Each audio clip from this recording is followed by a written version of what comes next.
Bien, bien, bien.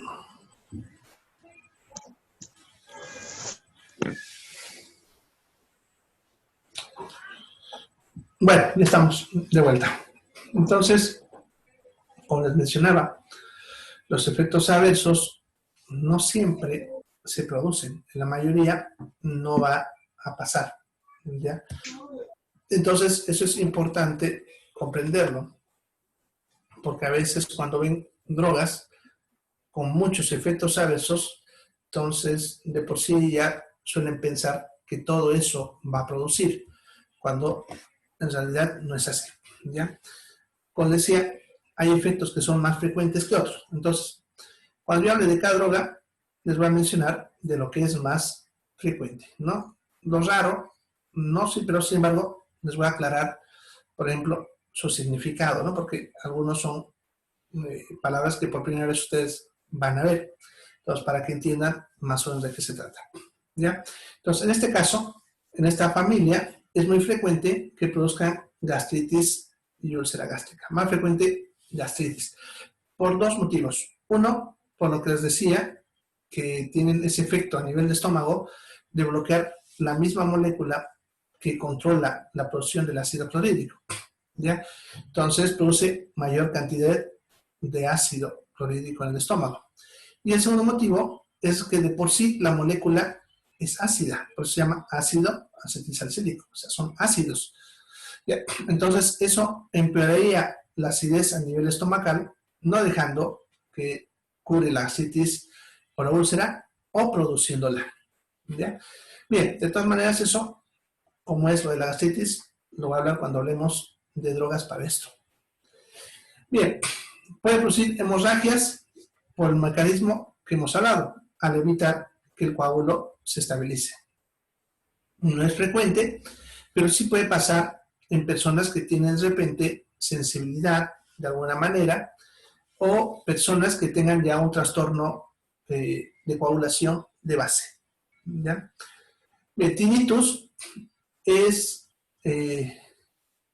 un zumbido en el oído. Ya no sé si alguna vez ustedes han sentido un ruido muy fuerte cerca de su oído, pongámosle que le haya explotado algún cohete, algo así, y han debido sentir una vez que pasó el ruido, han debido sentir que su oído silbaba, ¿ya? Ese ruidito, ese silbito agudo que uno siente en el oído cuando explota algo, se llama tinnitus. En este caso, va a aparecer sin que haya ningún ruido. O sea, una persona está tranquila y de pronto ¡pum!, empieza el oído a silbar. ¿Ya? Eso llamamos tinnitus. En este caso, se produce por la droga. ¿Ya? Y por si acaso, esos efectos adversos que yo pongo ahí no significa que solamente esta droga lo produzca. Hay muchos efectos que son producidos por otras causas. ¿Ya? Así que si está ahí, no siempre significa que sea la droga la que lo produce. Puede ser otros motivos. Bien, puede producir vértigo. ¿Ya? ¿Qué es el vértigo? ¿Ya? Hay dos palabras que siempre se confunden, mareo y vértigo, y es importante diferenciarlas. El mareo es cuando una persona siente que las cosas de su alrededor se mueven, así como si estuviese en un barco de nombre de mareo, ¿no? Uno siente que lo que está alrededor se está moviendo, eso es mareo. Vértigo es cuando uno siente que se está cayendo. No sé si alguna de ustedes han subido a un edificio alto o a un lugar alto y han mirado para abajo. Y cuando uno mira para abajo, siente que se está cayendo. Obviamente no se está cayendo, simplemente sienten esa sensación y por eso hasta uno a veces se asusta, ¿no? Pero uno siente que está cayendo. Esa sensación de estar cayendo es lo que le vamos a llamar vértigo. En este caso, le va a pasar al paciente estando parado sin estar en una altura. O sea, está bien, no ha subido a ningún lado, simplemente ahí al nivel del piso y de pronto siente que se está cayendo. Esos son los vértigos. ¿Ya? Bueno, náuseas, ya saben qué es, vómitos también son frecuentes y van a ver que náuseas, vómitos, diarrea y dolor de cabeza, cefalea, esos 4 síntomas van a ver que son los más comunes en casi todas las drogas. Entonces, van a ver que náuseas, vómitos a menos es un efecto adverso que es tan común que lo van a ver casi todas las drogas. ¿Ya? Dolor abdominal, bueno, también es otro, ¿no?, de los efectos que son frecuentes. En este caso, sin embargo, se pudiese deber también a que está produciendo una gastritis. ¿Ya? Entonces, hay que evaluar ese estado en el paciente. Hipoacusia es que perdemos la capacidad auditiva, pero no en su totalidad, ¿ya? O sea, no sordera, pero estamos escuchando menos que antes. Eso es la hipoacusia. En este caso, es temporal. Ya ver que hay drogas que producen algunos efectos temporales y otros definitivos. En este caso, esta droga no produce ningún efecto permanente. Todos esos efectos son temporales. Significa que una vez que dejamos de usar Doctor, la droga... una pregunta. ¿Sí? Hola, doctor. Sí. Hipoacusia, perdemos la ¿qué dijo? La capacidad auditiva de escuchar. Gracias, doctor. Ya. Sí. Bien. Estoy con eso justamente. Sí, suele pasar. Bien. Ictericia es la coloración amarillento-verdosa en la piel por la acumulación de bilirrubinas. Eso se suele ver cuando hay enfermedades hepáticas. Entonces, en este caso, la ictericia significa que el hígado está fallando, no está trabajando bien. Pero en este caso es también temporal. Dejamos de usar la droga y todo se compone. Los acúfenos es un zumbidito en el oído, ¿ya? Pero no es igual que el silbido que hablamos rato, es diferente. Incluso la palabra acúfeno significa que hay agua en el oído. No sé si alguna vez, de repente, cuando estaban en una piscina, les entró agua a sus oídos y produce un ruidito que se parece mucho a cuando a los televisores, esos televisores viejitos, no sé si alguna vez han tenido, los han de ver, los televisores que cuando no hay canal hace un ruidito así, ¿no ven? Ya, ese ruido es el acúfeno, ¿ya? Entonces también es un ruido en el oído que uno siente, pero también es temporal en este caso. Y puede haber falla renal, que si bien también es temporal, puede ser peligrosa, ¿ya? Y siempre hay que evaluar eso en estos pacientes. Sin embargo, ese efecto adverso es rarísimo. Yo en toda mi experiencia profesional no he visto ni un solo caso, pero está escrito en los libros. Eso significa que se ha visto alguna vez. Bien, entonces, eso es esta familia. Y así vamos a ver todas las drogas, ¿ya? ¿Alguna pregunta? ¿Preguntas? Vamos a irnos a otra familia.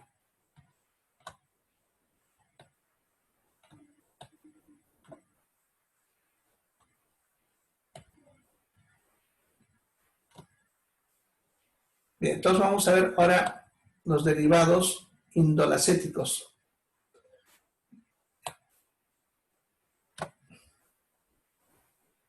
Bien, en esta familia de drogas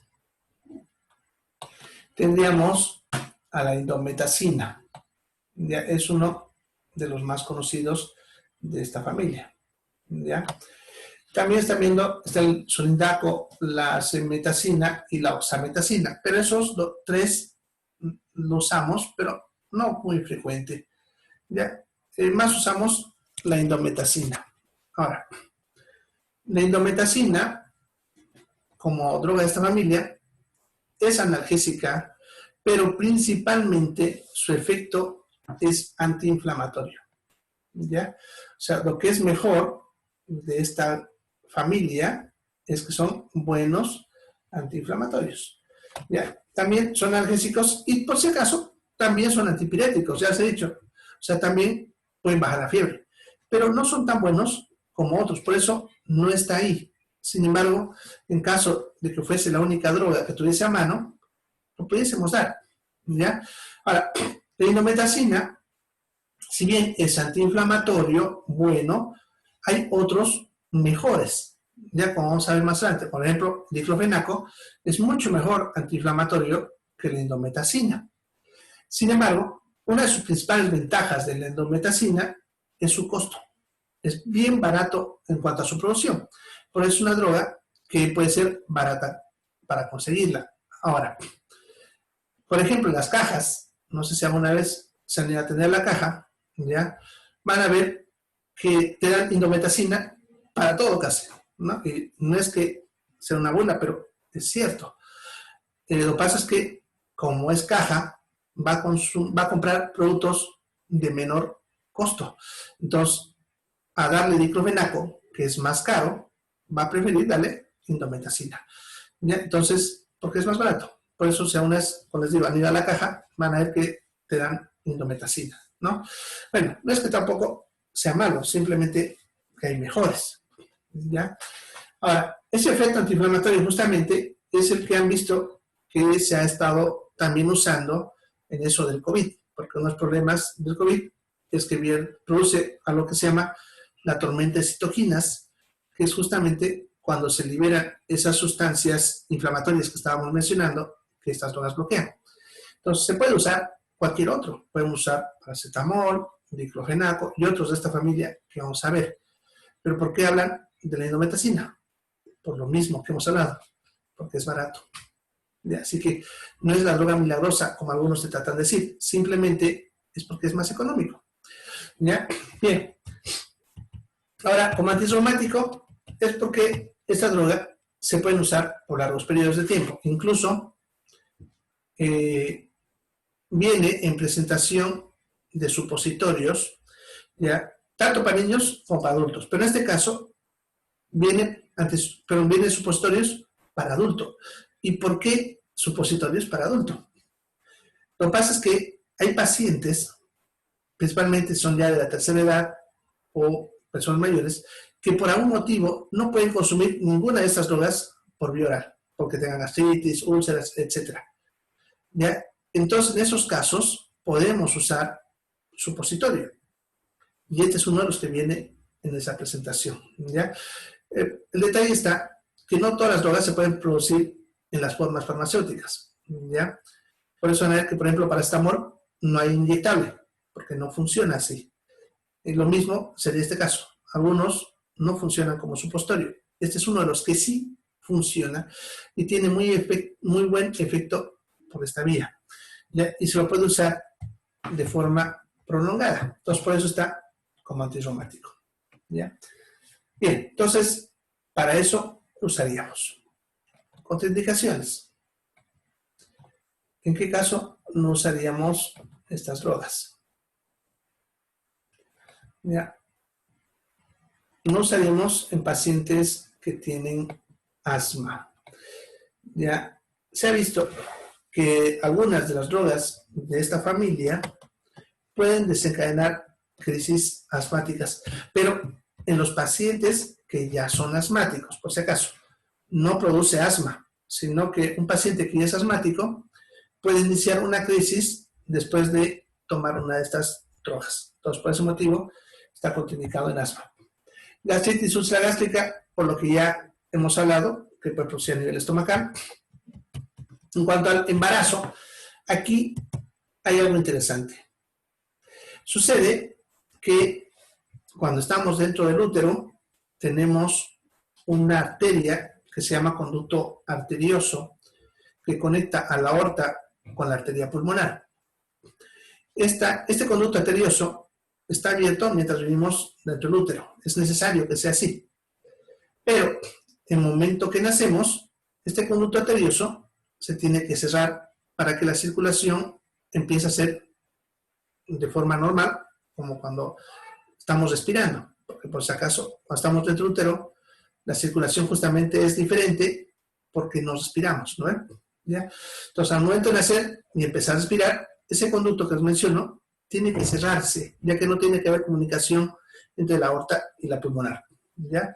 Ahora, eso es cuando nacemos. Sin embargo, drogas de estas familias pueden hacer que ese conducto arterioso se cierre antes de nacer. Eso significa que, en otras palabras, nos moriríamos dentro del útero. Por eso está contraindicada en el brazo. Ahora, sin embargo, esta droga de acá también tiene una propiedad interesante. Es tocolítica. ¿Eso qué significa? Que frena las contracciones uterinas, lo cual es útil cuando hay amenaza de parto prematuro o amenazas de abortos. Ahora, ¿se puede usar para esto? Sí. El detalle está en el tiempo, el embarazo. En los primeros 3 meses, todavía ese conducto arterioso que les menciono no es importante. Así que durante los 3 meses podemos usar esta droga para frenar la amenaza de aborto.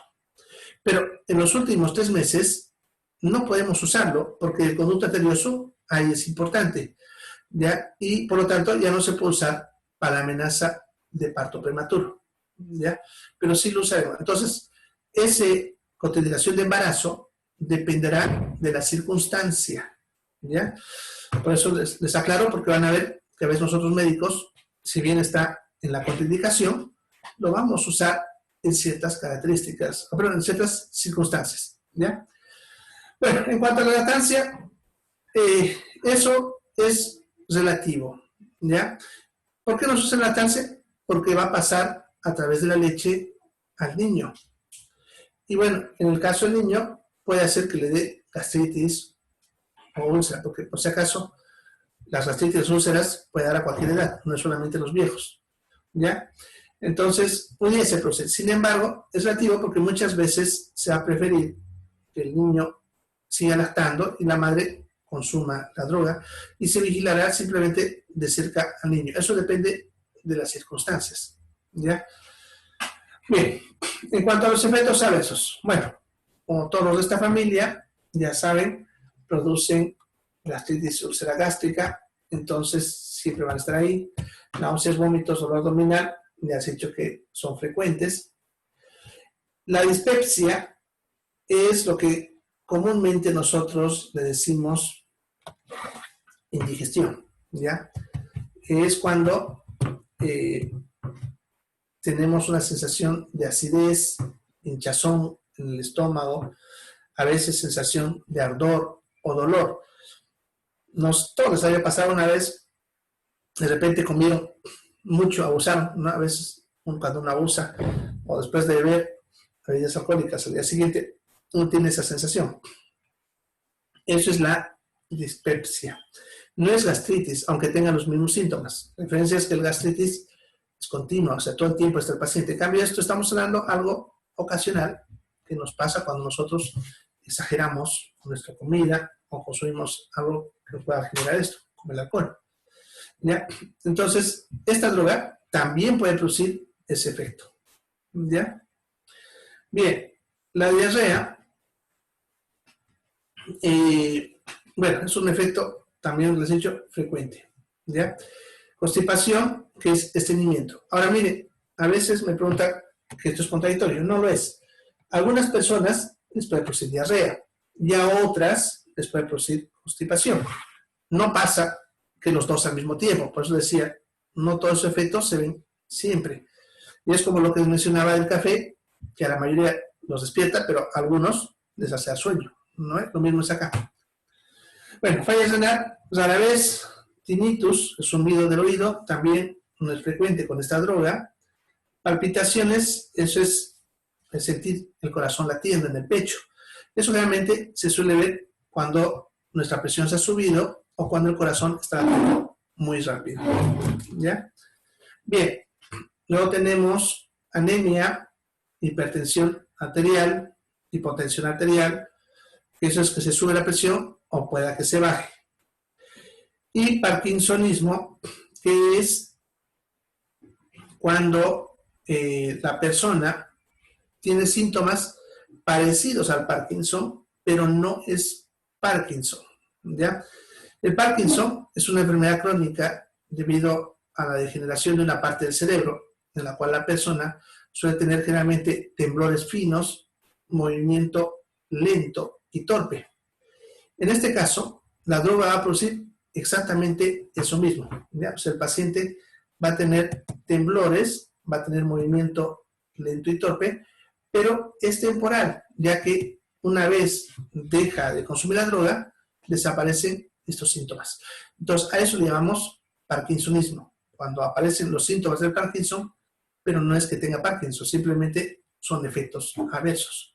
Ya algunas drogas lo producen. Entonces es importante tener en cuenta esto porque puede que el paciente esté tomando alguna de estas drogas que producen parkinsonismo y crea que tiene Parkinson cuando no lo es. Y simplemente dejando de tomar la droga, desaparece. Bien, ¿alguna pregunta sobre esta familia? Vamos a irnos a otra.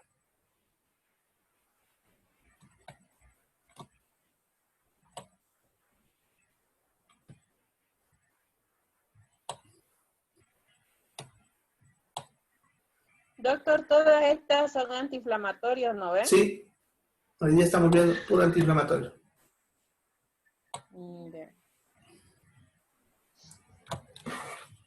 Bien, tenemos ahora los aminoacéticos. Aquí están viendo, tenemos varias drogas, las cuales las más conocidas y usadas serían el diclofenaco, el ketorolaco. ¿Ya? Las otras no es que no se usan, pero no son frecuentes por diferentes motivos. A veces costo, cuestan encontrar, cosas así, ¿no? Pero sí están y se pudiesen usar, ¿ya? Generalmente buscamos estas otras alternativas cuando necesitamos una droga y por algún motivo no puede usar otra droga. Por ejemplo, si el paciente por algún motivo no puede dar diclofenaco ni ketorolaco, pudiese buscar darle ketorolaco o aceclofenaco, ¿ya? Pero no será nuestra primera opción, ¿ya? Bien, esta familia ya son analgésicos y antiinflamatorios, principalmente. También pueden ser antipiréticos. Ya, aquí está el mejor antiinflamatorio, que es el diclofenaco. el diclofenaco, de todos los que vamos a ver, por los que ya hemos visto, es el mejor antiinflamatorio. Tiene muy buen efecto como antiinflamatorio, ¿ya? Como analgésico podemos decir que es bueno, pero no excelente. Y aquí está un detalle. No está ahí, pero también es antipirético. Baja la fiebre. Pero lo interesante está que es malo para bajar la fiebre. Sin embargo, a las personas que no les funciona el paracetamol o el ibuprofeno, interesantemente les funciona el diclofenaco. Entonces yo tengo un paciente que no funciona bien con el paracetamol o el ibuprofeno, le va al diclofenaco y le va a funcionar. Entonces eso hay que tener en cuenta. En cuanto al ketorolaco, es muy buen analgésico. Antiinflamatorio no es bueno, podemos decir pésimo incluso como antiinflamatorio.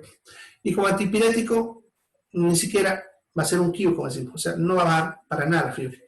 Pero es un muy buen analgésico, incluso al punto de que actualmente han encontrado presentaciones que vienen en sublingual, ya para que actúe mucho más rápido. Entonces, por ejemplo, viene con el nombre de Donodol, nombre comercial, ya original sublingual, que se coloca bajo la lengua, se deshace y entre 5 y 10 minutos el dolor ya ha desaparecido o ha reducido. Entonces, muy buen analgésico. Ya, aunque antiinflamatorio no lo sea y antipirético no. Entonces, si el paciente tiene más dolor que el otro, vamos a preferir el ketorolaco. Ahora, si el paciente tiene inflamación más dolor, el diclofenaco, ¿ya? Por ejemplo, en una torcedura de tobillo, el tobillo está bien inflamado y dolorido. Entonces, ¿ahí cuál es mejor? El diclofenaco, ¿ya? Entonces, dependiendo de las circunstancias, ¿no? Entonces, eso sería este grupo en cuanto a sus indicaciones. En cuanto a sus contraindicaciones.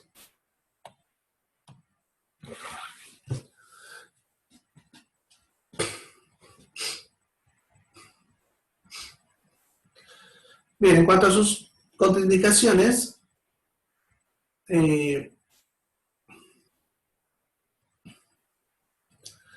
no vamos a usar en qué tipo de pacientes. Bueno, lo que ya hemos estado repitiendo de esta familia, no podemos usar ni en úlceras gástricas, ni en gastritis, también trastornos hemorrágicos tampoco, porque dije que favorecen las hemorragias. En cuanto al asma, por lo mismo que expliqué al anterior grupo, porque puede generar crisis, principalmente el diclofenaco en este caso. Ya. Ahora, lo que es hipertensión arterial, insuficiencia renal e insuficiencia cardíaca, ya no se los puede usar porque tienen sodio en su composición. El diclofenaco, por ejemplo, es diclofenaco sódico. Ya todos los demás son sódicos, o sea, diclofenaco sódico, ketorolaco sódico, etc. Aun cuando no se lo ponga, vienen con sodio. Y en estas tres enfermedades se procura que el paciente reduzca su consumo de sodio, porque eso tiende a empeorar la retención de líquidos y por lo tanto empeorar la presión arterial alta, empeorar la insuficiencia renal o la insuficiencia cardíaca. Ya, entonces, por eso está contraindicado en este tipo de pacientes. Ahora, sin embargo, del diclofenaco, por ejemplo, hay una presentación que viene diclofenaco potásico, que ese sí se pudiese dar en estos pacientes, pero el detalle está que el potasio fácilmente se acumula en el cuerpo. Entonces, si voy a usar diclofenaco potásico, apenas puedo usarlo por 1 o 2 días. Más allá, ese paciente va a tener acumulación de potasio y eso puede ser también perjudicial.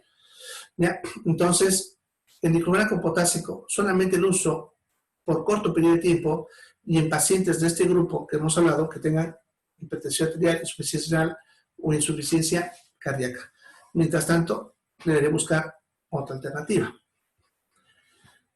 Bien, pueden afectar a la función hepática, por eso está contraindicada la insuficiencia hepática, y pueden hacer que los glóbulos rojos sean más frágiles y por lo tanto no vivan el tiempo que deben vivir, son 90 días. Eso significa que se van a morir antes del tiempo previsto y por lo tanto eso va a generar anemia. ¿Ya? Entonces, por eso está contraindicado también la anemia. ¿Ya? Bien. En cuanto a sus efectos adversos, y aquí yo ya lo he abreviado con EA, ¿no? Bien. Bueno, efectos adversos, dolor abdominal, náuseas, vómitos, diarrea. Lo que les decía, que casi en todas las drogas van a tener esos efectos adversos, ¿no? Dispepsia, ya expliqué cuando es como indigestión.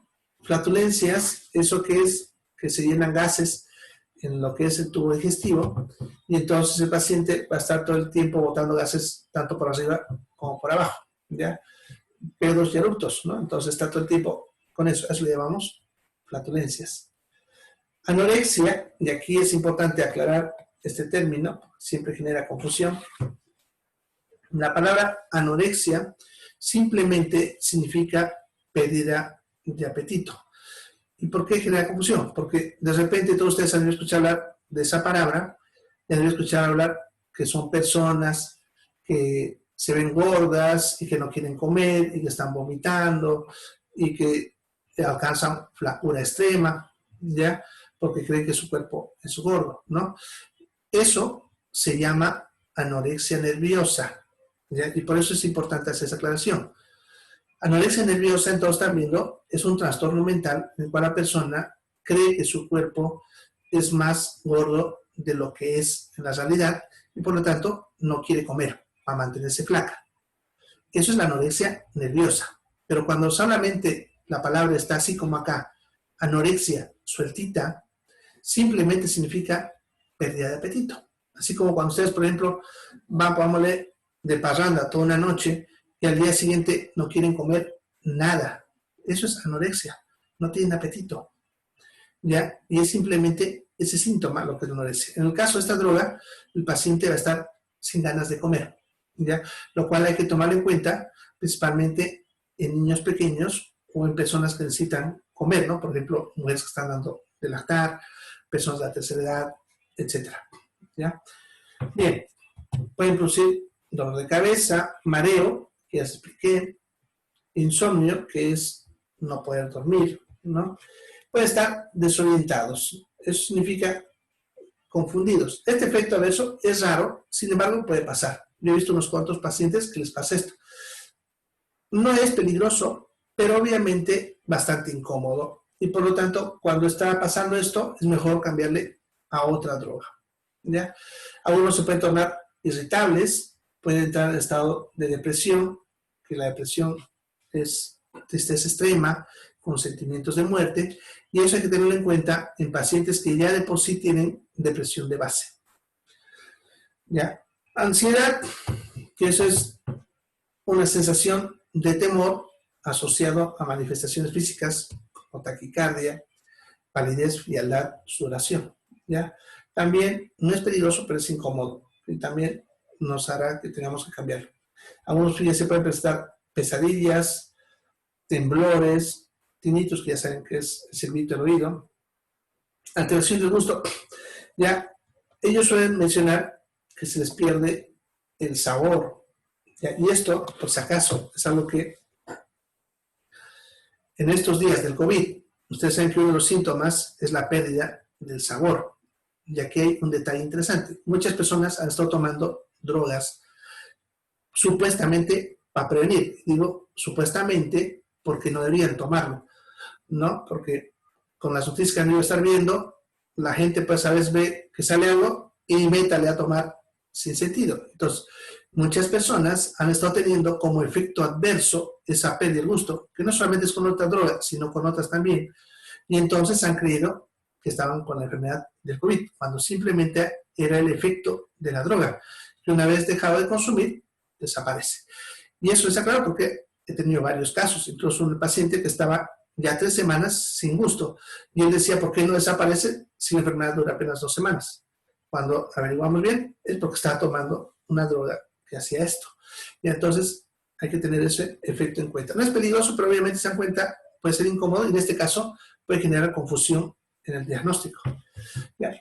Pueden generar anemia, ya les mencionaba hace ratito. Leucopenia, que es cuando los glóbulos rojos, perdón, los glóbulos blancos están disminuidos. Anemia es de los glóbulos rojos y leucopenia de los glóbulos blancos.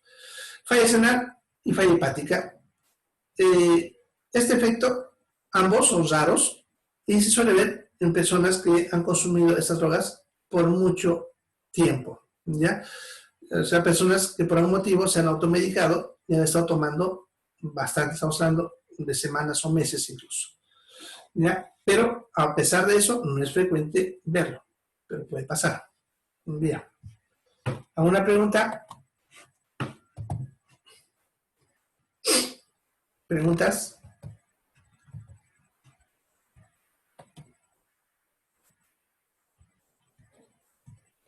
Bien. ¿Tenemos todavía tiempo? Tenemos también unos minutitos para el siguiente grupo.